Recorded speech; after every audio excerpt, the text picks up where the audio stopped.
Estimados, muy buenas tardes y bienvenidos a esta nueva jornada de capacitaciones organizadas por el Ministerio de Salud, Hospital Digital y también la SOCHIMU. En el día de hoy tenemos al doctor Max Ceballos Hinojosa, quien es emergenciólogo de la Universidad de Chile, además de docente del Hospital Clínico de la Universidad de Chile, residente UTI de la Clínica MEDS y fundador de Monkey M, que es la página web de medicina de urgencia gratuita, que les vamos a compartir el link, porque además ahí pueden disponibilizar de las clases que se emiten en la jornada de la tarde, que son referentes a temas de urgencia y también de atención primaria de la salud. Hoy día nos va a presentar el tema de criterios de hospitalización, identificación y manejo del paciente grave COVID-19, y los dejamos cordialmente invitados a seguir participando de estas jornadas de capacitación. Perfecto, hola, buenas tardes a todos. Como comentaron, un poco en la clase de hoy día va a ser hablar un poco de criterios de hospitalización de los pacientes, además a el paciente grave, ver cuál va a ser el paciente grave y para ver como a grandes rasgos cuál es el manejo. Entonces, primero vamos a hacer un repaso de la clínica del COVID, los criterios de hospitalización, el estudio del paciente grave y al final un resumen de la terapia hasta ahora. La clínica del paciente, el paciente se nos va a presentar de tres formas. Generalmente el más frecuente es la neumonía viral, que va a ser un paciente febril, con tos, con un poco de expectoración. También sucede que puede aparecer como un resfrío simple, que es menos frecuente, y aún menos frecuente la gastroenteritis aguda. Aquí puse la definición de caso sospecha, según el ministerio, que va variando constantemente, pero podemos utilizar como en grandes rasgos el paciente con respiratorio grave, el paciente con historia de viaje, el paciente con historia de contacto o el paciente febril con síntomas respiratorios altos. Este es un resumen un poco de los mayores cortes de estudio de pacientes. Este tenemos en la primera línea, la columna de Wuhan, donde se reclutaron 1080 pacientes, y aquí vemos que de la presentación, el 43% de los pacientes que llegaron tenían fiebre, los pacientes tenían un 5% solamente rinorrea, y tos estaba en un 68%, que era el síntoma más frecuente. Y abajo podemos notar que los síntomas gastrointestinales son bastante menos frecuentes, alrededor de un 5%. Otro dato importante que tenemos que tener en cuenta es que el estudio etiológico de la PCR de COVID-19, para que salga positivo, tiene que tener también relación con los síntomas que tiene el paciente. Entre más tiempo tiene síntomas, más secretor está el paciente, mayor probabilidad de que tenga el test positivo.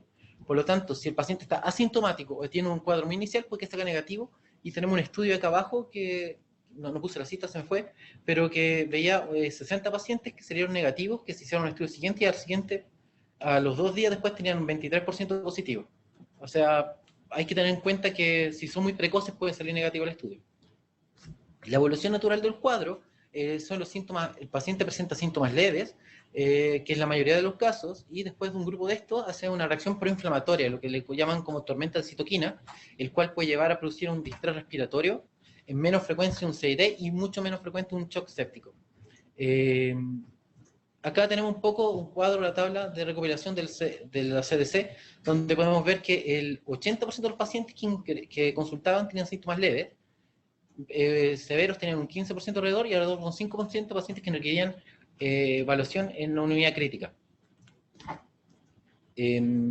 Por otro lado, si vemos las consultas en el servicio de urgencia en relación a la hospitalización, podemos ver que las consultas por paciente grave van aumentando en el transcurso de los días, llegando ahora, este fue un resumen de Belgrado, de Italia, donde vemos que el 70% de los pacientes que están consultando aproximadamente son pacientes que se terminan hospitalizando, que tienen mayor gravedad, y este gran porcentaje se debe a hipoxemia.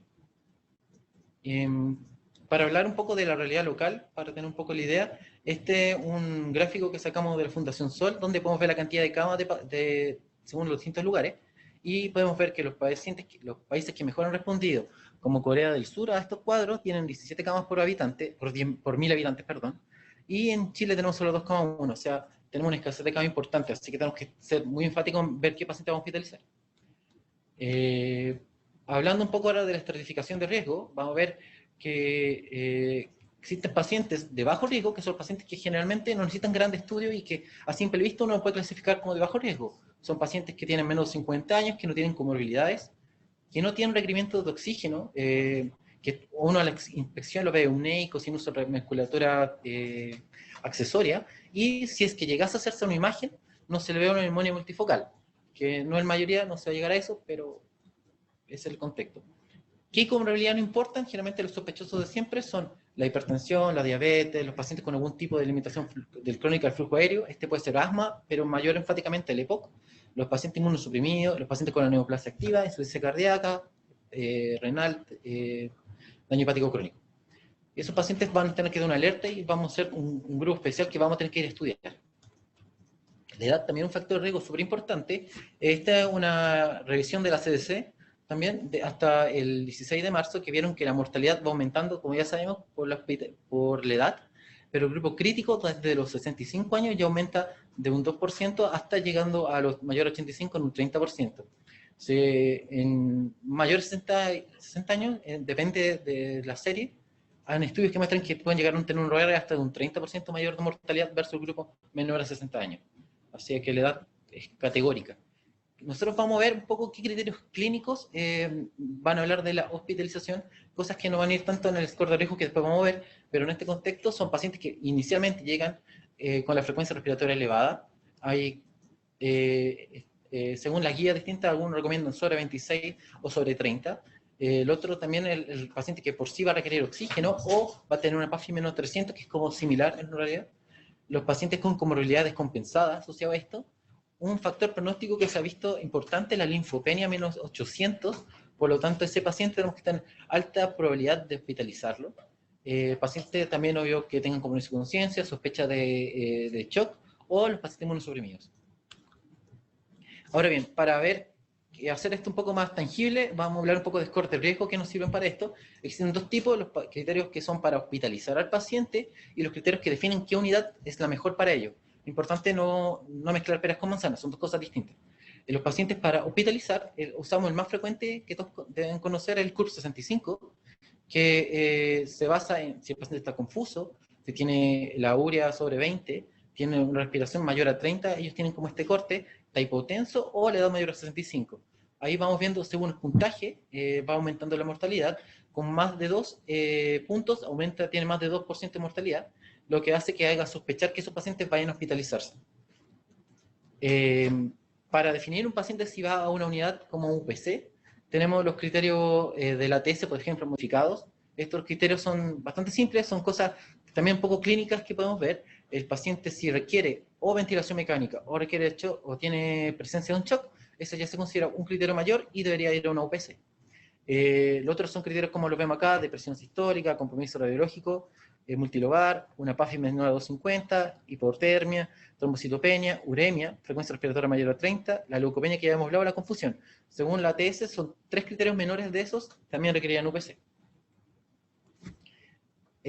Otro score que está hecho un poco más para neumonía bacteriana, pero también sirve para la viral, es el SmartCop, un score que tiene múltiples variables. Los cortes de cada variable también van variando entre la edad, si son mayores a 50 o menores a 50 años. Generalmente yo recomiendo aquí en este momento, o sea, para hacer esto, hacer cálculo con las calculadoras, páginas web o alguna aplicación, porque es difícil sabérselo de memoria, pero más de 3 puntos ya hablamos de un alto riesgo de mortalidad y por lo tanto un paciente que debería ir a una unidad más monitorizada. Y por último también está el score de severidad de neumonía, que también es súper difícil de aprender, tiene múltiples variables, pero lo bueno es que tiene harta correlación con la mortalidad. Si nosotros tenemos un paciente debajo de 70 puntos, la mortalidad es menos de un 0,1%, y sobre 90 puntos ya hay un 9% de mortalidad. Mayor a 130 ya es súper alto, 30%. Entonces, con este criterio uno podemos dirigir hacia dónde vamos a manejar este paciente. Otra cosa, existe este score que es novedoso, se los muestro más que nada como una novedad, no es algo que esté validado, un score que se está aplicando para neumonía viral específicamente, lo demostraron en diciembre, en el 2019 salió publicado, en relación al COVID, se está estudiando de antes, pero fue en relación al COVID-19. Aquí se puede ver varios scores, como por ejemplo, o sea, varios puntos, como si tengo neumonía multifocal, la linfopenia que ya hemos hablado, la infección por bacterias, si el paciente fuma, o el paciente hipertenso, la edad. Con estos valores se hizo un score que, según ellos, sobre 11 puntos tiene una mortalidad de un 12%. Lo que no está validado externamente, pero es como la novedad que está hablando y todavía no está en capacidad para ser aplicado. hablando un poco ahora bien, ya definimos qué pacientes de alto riesgo, cuál vamos a tener que estudiar. ¿Cuál es el estudio que vamos a hacer en este grupo? Existen 3 tipos de exámenes que vamos a hacer. Va a ser los exámenes para ver qué severo es el cuadro. En este contexto tenemos el hemograma, la PCR, que los gases, la CRE, algún electrolito, prueba de coagulación, perfil bioquímico y el lactato. Son exámenes que se tomarían a cualquier paciente que se va a hospitalizar. Entonces nos va a ayudar un poco para ver la severidad. Lo otro tenemos para ver el estudio diferencial del cuadro, para ver si hay otro cuadro infeccioso asociado. Por eso se recomienda tomar a estos pacientes hemocultivo para ver si hay una bacteria, una orina, un urocultivo que puede ser útil para descartar una infección urinaria, y el panel respiratorio también, porque se ha demostrado que hasta en un 22% de los casos hay coinfección con otro virus. O sea, nos puede ayudar un poco para detectar, por ejemplo, influenza. Y lo otro son estos exámenes que se han visto hasta ahora que tienen una correlación con la mortalidad, que son exámenes que se pueden tomar inicialmente y después deberían tomarse seriados durante la hospitalización, como la CK total, cuando se eleva 2 veces, habla de mayor mortalidad, una troponina elevada independiente del valor basal, un dímero sobre 1000, una PCR sobre 100, también se ha visto que esos pacientes que se inflaman sobre 100, generando una PCR sobre 100, tienen mayor mortalidad. La linfopenia que ya habíamos hablado, la ferritina y la LDH.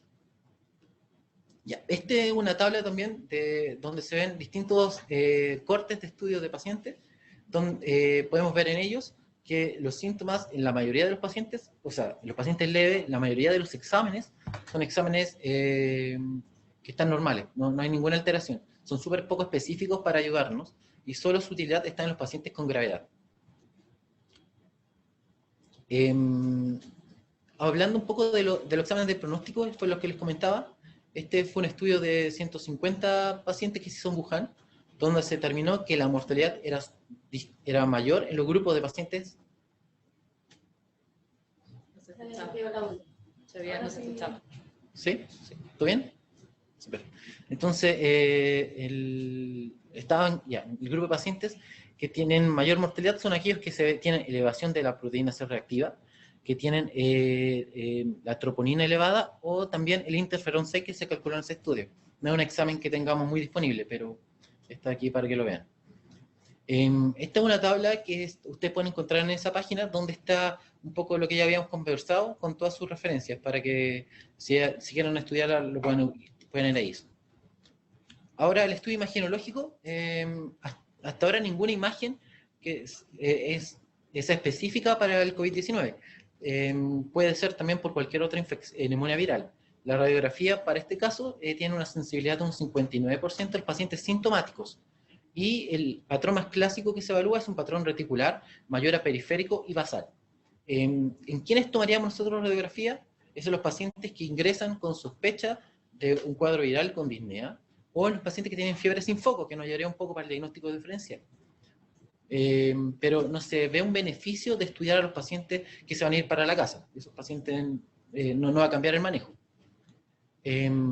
La otra imagen que es bien relevante en este contexto es el escáner, que el hallazgo más evidente es la opacidad en vidrio enmerilado, que se ve en parches y se ve mayor hacia periférico y basal también. En los pacientes sintomáticos tiene una sensibilidad de entre un 86 a un 97% según la serie, y en pacientes sin síntomas igual se han visto estas lesiones, pero con menos frecuencia, con una sensibilidad de hasta un 50%. La recomendación de solicitar escáner está para los pacientes que se van a hospitalizar, porque nos va a ayudar un poco a ver el pronóstico y la evaluación y la evolución de este paciente. Y ahora un poco hablando a grandes rasgos del manejo del paciente grave, que va a ser este paciente que ya definimos que se va a hospitalizar. Varios puntos a tocar. Primero vamos a ver la reanimación y el soporte de este paciente, el requerimiento de oxigenoterapia y las terapias farmacológicas que están en boga. Sobre la reanimación con volumen en estos pacientes es rara porque generalmente no hacen shock. Y si llegan a hacer un shock o una sepsis severa como tal, hay que pensar en una sola infección bacteriana. La principal causa de muerte en estos pacientes son la hipoxemia, por lo tanto ese es el punto que tenemos que ir a atacar. La volemización y las drogas activas pueden ir según los requerimientos del paciente como tal, pero hay que tener cuidado con la sobrevolemización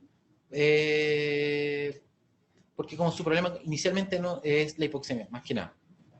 El soporte ventilatorio que vamos a hacer en estos pacientes como es lo primordial, como les comentaba. Este es un estudio que se hizo también en Wuhan, de 1029 pacientes que se hospitalizaron, y aquí vemos que del porcentaje, el 41%, perdón, requirió un nivel de oxigenoterapia, y de ellos un 6% un tipo de ventilación mecánica.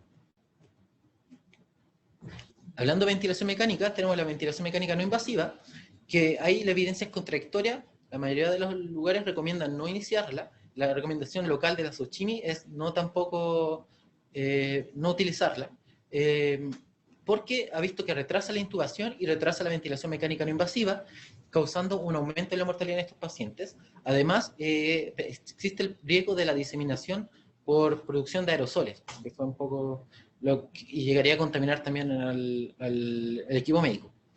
Entonces, en quienes ha visto que hay un rol que sí puede ser beneficioso en los pacientes con una insuficiencia cardíaca, en pacientes hepáticos e en pacientes inmunosuprimidos. Y si se llegase a usar, las recomendaciones son utilizar un circuito de doble rama con un circuito de salida expiratorio y uno de inspiratorio, y con un filtro a lo menos expiratorio, idealmente en ambos lados.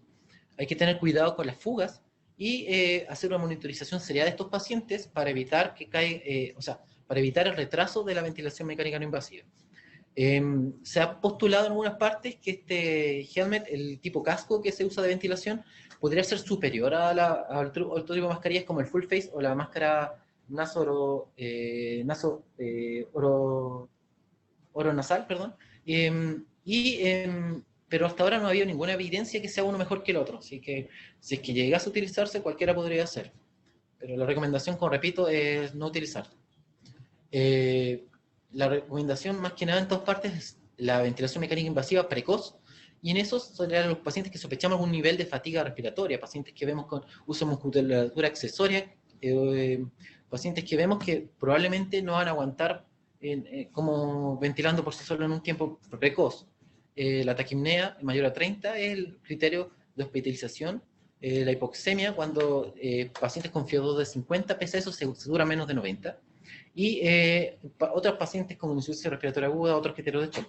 Hay que entender que estos pacientes de ventilación mecánica, estos pacientes con COVID-19, son pacientes que sus pulmones tienen una compliance casi poco comprometida. Su problema principal son por atelectasia, ocupación alveolar, o sea, se benefician mucho del uso de PIP, más que otra cosa.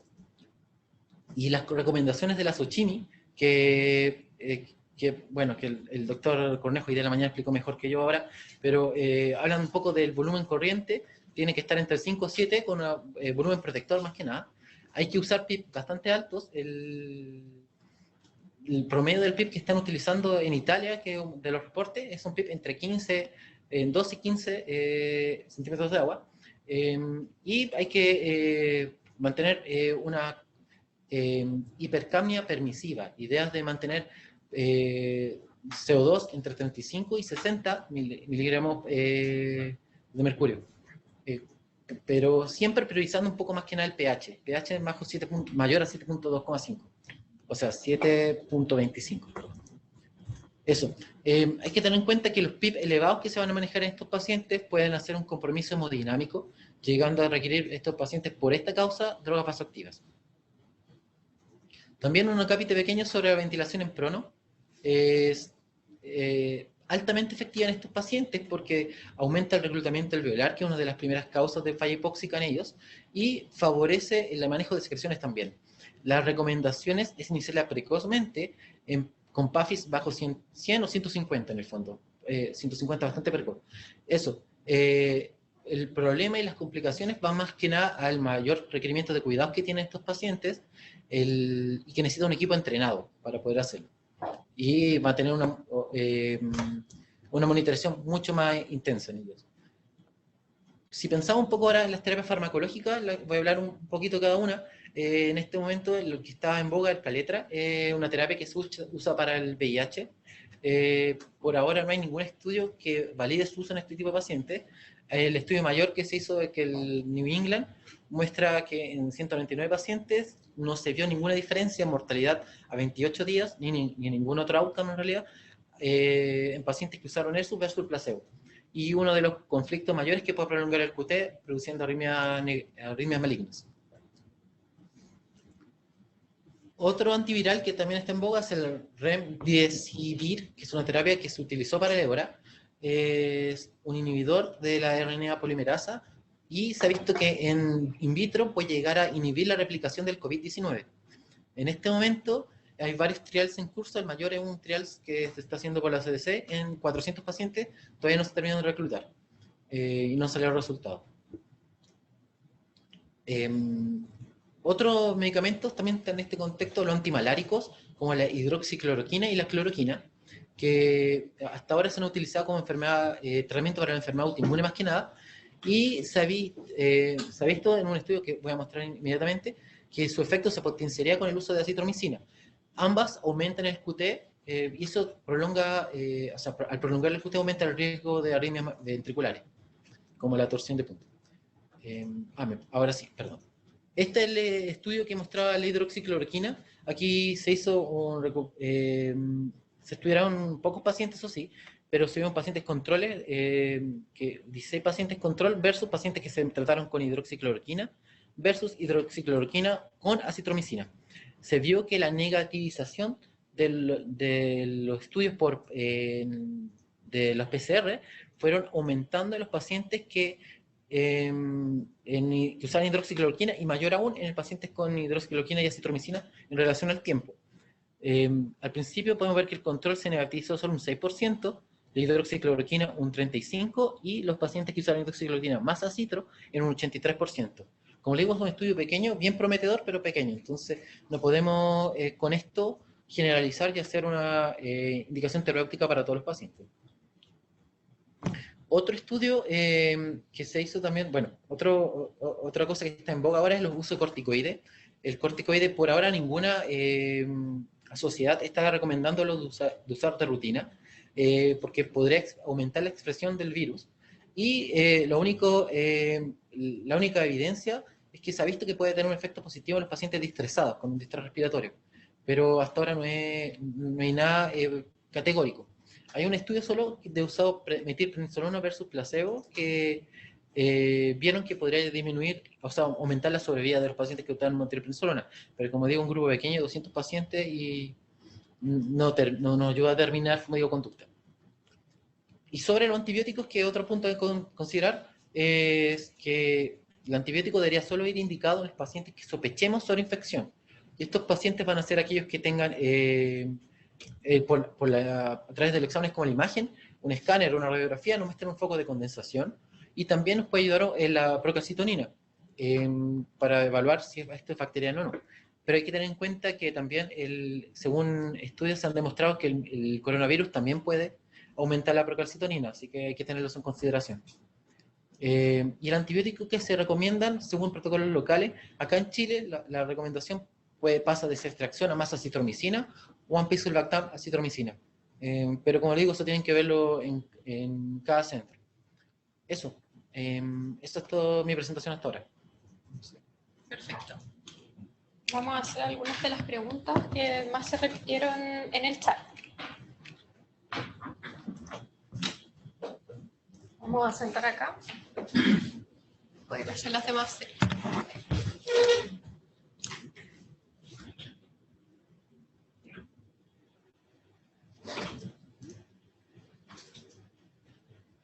¿Hay estudios que diferencien la mortalidad entre adultos mayores sanos y con comorbilidades? Hasta ahora todas las series que he visto separan los pacientes en grupos de comorbilidades o pacientes de edad. No hay un estudio que muestre edad con comorbilidad o no, pero no lo he pillado todavía. Si es que existe, no lo conozco. Pero todas las series son separadas. A ver, voy a mostrar la tabla que tenía.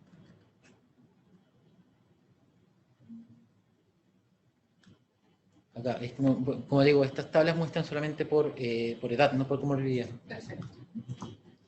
Se ha preguntado bastante a lo largo de todas las presentaciones de urgencia en cuanto al test. ¿En qué momento sería lo ideal realizarlo o la indicación específica? El test, la mejor opción es, o sea, cuando el paciente consulta con síntomas es un buen momento para hacerlo, pero hay que tener en cuenta que si ese test, si sale negativo, puede igual ser positivo. En el fondo, como les comentaba, un porcentaje pequeño, un 20% de pacientes que negativos, igual tenían positivo después. Lo que hay que tener en cuenta entonces es que si el paciente vuelve a consultar por una complicación, sería bueno repetirlo, más que nada. ¿Podría repetir los criterios que hacen sospechar que los pacientes pueden requerir una hospitalización? ¿Te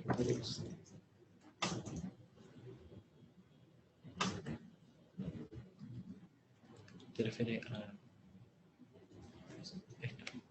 estos criterios clínicos o porque existen dos opciones, como les comentaba? Están los criterios clínicos que por sí nos obligan a hospitalizar al paciente, y también están los scores de riesgos que nos hablan de que tenga probabilidad de caer a una complicación. Los criterios por sí mismos van a ser el paciente que ingresa a la urgencia con una frecuencia respiratoria elevada. Como les comentaba, puede existir, los criterios varían un poco según el centro, según la guía, pero alrededor de 25, 26 pueden ser ya valores que no hagan hospitalizarlos. Pacientes que porque sí requieran oxígeno, eso, y que hagan una PAFI menos 300, que como les comentaba, eso es requerimiento de oxígeno en el fondo. Un paciente que tenga una comorbilidad que esté por su cuenta, que la comorbilidad que esté descompensada, un diabético descompensado, un paciente con daño hepático que se descompense. La linfopenia en sí, como les comentaba, hay que tenerlo súper en cuenta, porque es un valor pronóstico importantísimo en este paciente. Y el otro grupo que ya eran pacientes como con conciencia, shock o pacientes inmunosuprimidos, que por sí tenemos que tener cercanos para ver cómo evoluciona. Preguntan sobre la obesidad, si no es considerada un factor de riesgo también para el COVID o los estudios que dicen al respecto. O sea, la obesidad en sí es un factor de riesgo, pero no por sí sola nos va a determinar un cambio pronóstico en el fondo, si es que hay que hospitalizar a nuestro paciente. Los factores de riesgo más frecuentes son estos los que pongo, pero la obesidad también está entre ellos. Doctor, se ha preguntado también los exámenes necesarios. Lo ideal es invadirlo lo menos posible, dependiendo obviamente del estado de gravedad, pero hay como una receta, que es lo que se ha pedido bastante, de qué es lo que se le debería tomar a un paciente COVID. ¿O depende de su estado de gravedad? Claro, que yo creo que depende claramente, o sea, ¿para qué queremos los exámenes? Por eso un poco lo había puesto de esa manera. Hay exámenes que vamos a pedirle para ver un poco el manejo, el seguimiento del paciente, que ya sabemos que se va a hospitalizar, porque son exámenes para el pronóstico, pero la mayoría de los exámenes que vamos a tomar en primera instancia van a ser exámenes para evaluar al mismo paciente en cuál es su severidad. Y esos son los exámenes clásicos, que un poco fue lo que puse en la tabla: hemograma, proteína C reactiva para ver qué tan inflamado está. La PCR también hablaba de pronóstico, el perfil bioquímico, buscando disfunciones con el electrolito, CREA, gases más que nada. Nos dan un ejemplo, por ejemplo, por un paciente leve de 80 años con obesidad mórbida y EPO. En el fondo, con estos factores de riesgo, ¿no se hospitalizaría, a excepción si son inmunodeprimidos? No sé esta pregunta. ¿Paciente hepático? Claro, un paciente de 80 años que está con síntomas leves, con obesidad mórbida y EPO. En el fondo, tomando en cuenta estos factores de riesgo, no lo hospitalizaría pese a todo, excepto si son inmunodeprimidos. Nos mezcla ahí un poco las cosas. No, yo creo que ese concepto, ese paciente sí debería ser hospitalizado, porque es un paciente que tiene alto riesgo de hacer una complicación importante. Sobre 80 años, como mostraba, tiene un 30% de probabilidad de morir en el fondo. Y más encima, si le sumamos las comorbilidades que tiene. Un paciente hepático por sí mismo ya me haría cuestionarme si lo hospitalizo o no, independientemente también de la edad. Bueno, acá un poco para reforzar, preguntaban marcadores que pudieran hablar de que un paciente de alto riesgo, leucopenia, VHS, PCR, algo más que sí se tenga que ver que sea un paciente de alto riesgo. Marcadores de laboratorio, un poco fue, yo creo que es un poco de lo que conversamos también. La PCR, que es muy importante, sobre 100, la leucopenia bajo 800, las troponinas elevadas pueden dar un factor de riesgo, la LDH. Lo otro del dímero D también aumenta el riesgo sobre 1000, el paciente también tiene mal pronóstico. Como eso creo que va la pregunta. Sí, están marcadores principalmente. Claro. Nombraron algunos y dijeron algunos extra que... No, son los que conozco, son los que pusimos. Perfecto. Con respecto a las nebulizaciones que están en tanta controversia hoy en día por el uso de la liberación de aerosoles, ¿cuál es la recomendación? O sea, si este paciente se requiere nebulizar, o sea, yo lo creo, lo mejor es el POF directo con aerocámara, porque eso evita que el paciente se aerolice tanto, no tanto aerosol. más que la máscara de nebulización como tal. Yo creo que en este caso específico sería el PUF la recomendación. Creo que todas se repiten en el mismo contexto. Y si quisiera saber sobre el manejo de pacientes graves y el uso de tocilizumab, perdón. En España además usarían interferón. ¿Hay alguna utilidad demostrada? Los estudios del interferón, que fueron los que revisé, todos están utilizándose, todos están en relación al MERS y al SARS del 2002 en el fondo. No vi ningún estudio en este grupo específico, y sí lo he visto que lo han utilizado, pero no hay como evidencia clara para recomendarlo.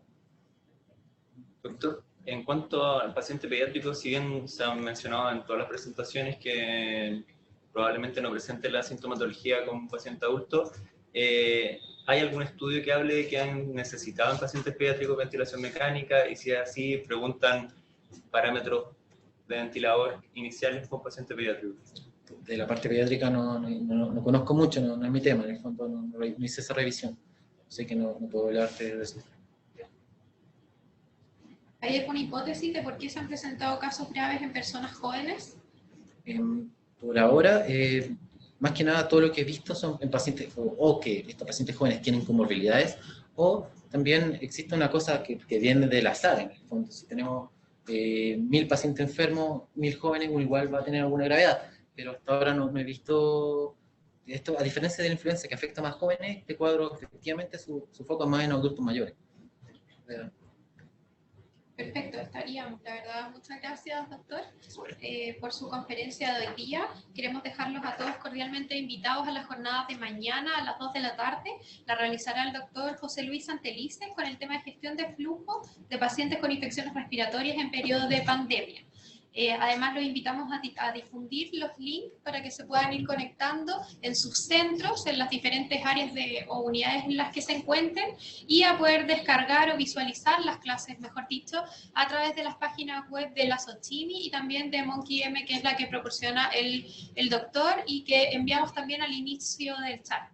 Desde mañana también vamos a empezar con una encuesta que es proporcionada por la SOCHIMI para conocer más o menos de qué participantes nos estamos presentando y estamos exponiendo para poder dirigir un poco las temáticas próximas a presentar. Así que muchas gracias, doctor Max, por su presentación y gracias a todos por su alta convocatoria y asistencia en la capacitación. Hasta luego.